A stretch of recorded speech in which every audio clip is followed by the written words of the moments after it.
few conquerors had subjugated the nations whom they encountered. On their way, these nations lost their name with their liberty, and became of Gothic origin. The Vandals themselves were then considered as Goths.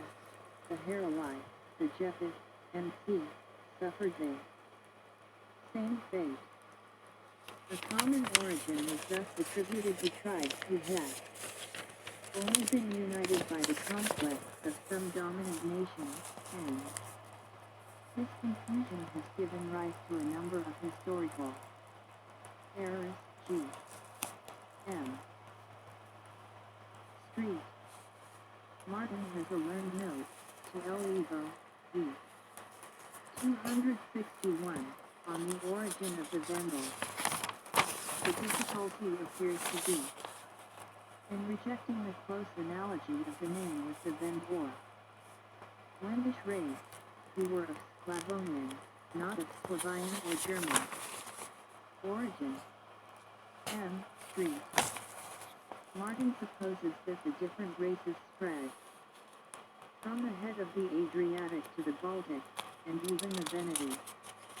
On the shores of the Adriatic, the Vindelici, the tribes which gave their name to Vindobina, Vindoduna, Vindanissa, were branches of the same stock with the Slavonian Veneti, who at one time gave their name to the Baltic, that they all spoke dialects of the Wendish language, which still prevailed in Carinthia, Carniola, part of Bohemia and Lusatia, and is hardly extinct in Mecklenburg and Pomerania.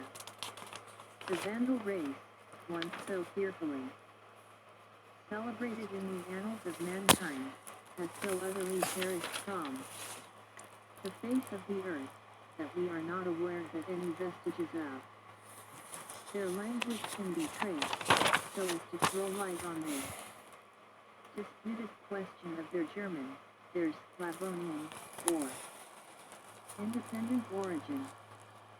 The weight of ancient authority seems against M. Street. Martin's opinion. Compare, on the Vandals, Multi-Brun. 394. Also Gibbon's note, B. Sleep.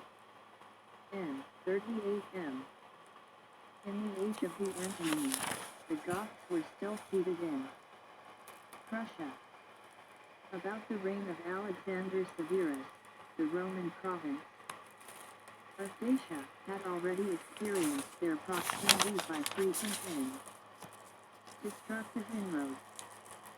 19 in this interval, therefore, of about 70 years, we must place the second migration of the Goths from the Baltic to the Euphrates, but the cause that produced it lies concealed among the various motives which actuate the conduct of unsettled barbarians, either of pestilence or of famine, a victory or a defeat, an oracle of the gods or the eloquence of a daring leader, were sufficient to impel the Gothic arms on the milder climates of the south.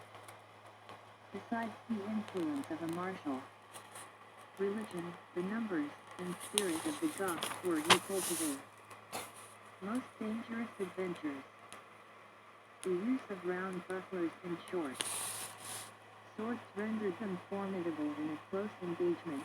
The manly obedience which they yielded to hereditary kings gave uncommon union and stability to their councils.